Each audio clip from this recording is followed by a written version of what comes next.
Example 8. A company sells 1,000 cameras per month and has net profits of $10,000. Fixed costs are $15,000 per month, and the cameras are sold to distributors at a price of $60 each. The company is considering an increase in the selling price to cover a $1,000 increase in their fixed costs. By increasing their selling price to $65, it is expected that their sales volume will drop to 900 cameras per month. Is this move advisable?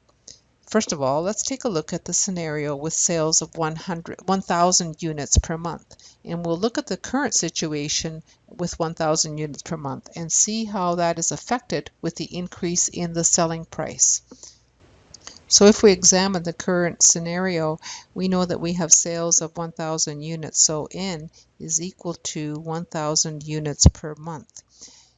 We also know that our current net profit is $10,000 and our fixed costs are $15,000 per month. So let's go to our income statement and fill in those two amounts. Our net profit is $10,000 and our fixed costs are $15,000.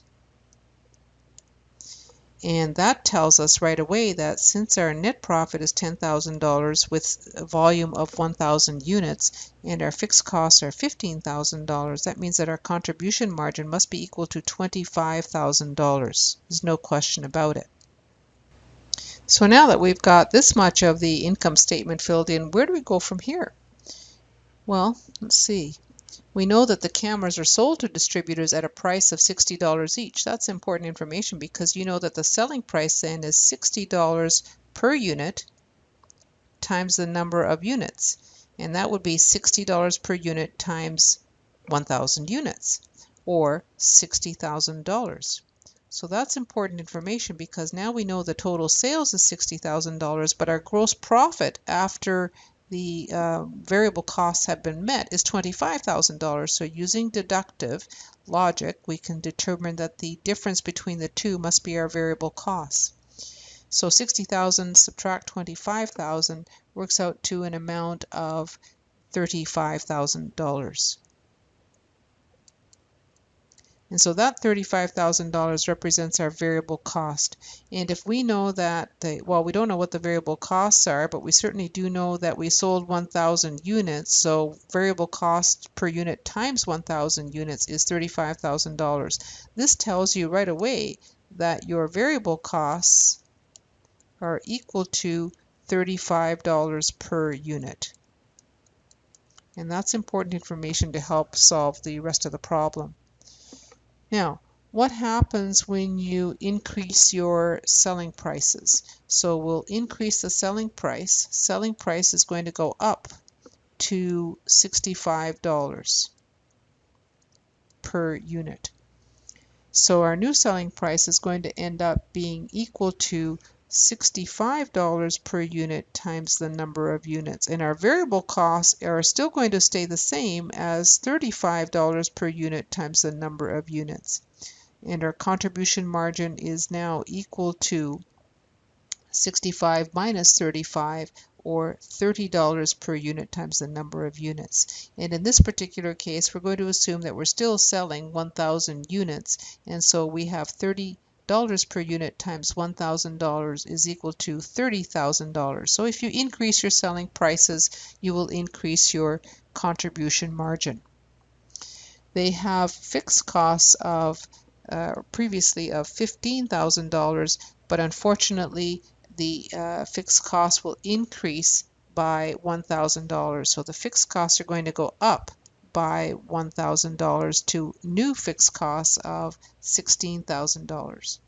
So with the increase in the fixed cost, that means that their net profit ends up being equal to $30,000 minus $16,000, or $14,000 in net profit. Well, that's certainly better than $10,000. It's a 40% increase from the previous net profit. However, they are thinking that their sales volume is going to go down to 900 cameras per month instead of 1,000 cameras per month. So now what we need to do is to examine our net profit scenario or our income statement to see how that affects our net profit at the lower volume. So the increase in the selling price will certainly lead to an increase in the contribution margin. However, their thinking is that the increase in the selling price will also lead to a decrease in the sales volume. So the contribution margin is $30 per unit times the number of units. So in this particular case, it'll be $30 per unit times 900 units. And that works out to an amount of $27,000. And from that, we deduct the fixed costs, and the fixed costs are $16,000. They've gone up by $1,000, leaving us with a net profit equal to a value of 27 minus 16,000, or a net profit of $11,000.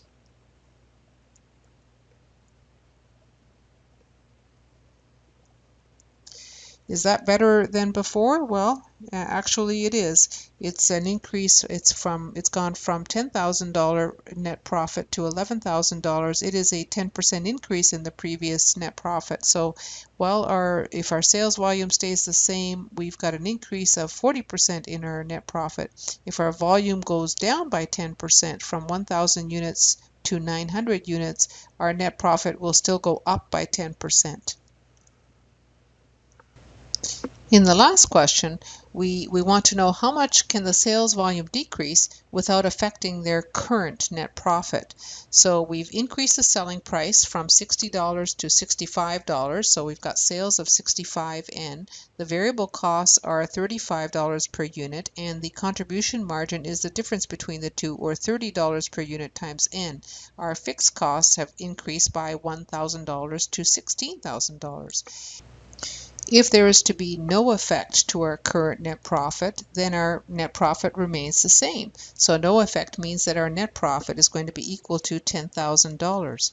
And with a net profit of $10,000 and our fixed costs, which have gone up by $1,000, our fixed costs are now $16,000. What that means is that our contribution margin must be 16 plus 10, or $26,000.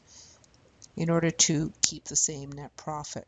So there's our equation. Our equation says that 30N is equal to $26,000, and so N is equal to $26,000 divided by 30, or N is equal to 867 cameras. We need to be able to sell 867 cameras in order to maintain the same net profit as before. So our volume can drop from 1,000 cameras per month to 867 cameras per month. So you could actually determine the percentage drop in the volume.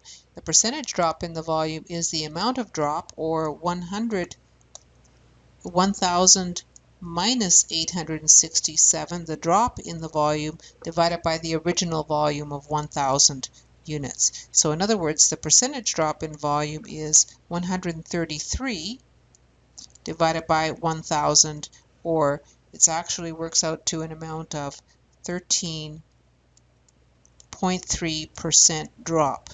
So we can afford a 13.3% drop in our volume if we wish to maintain the same net profit.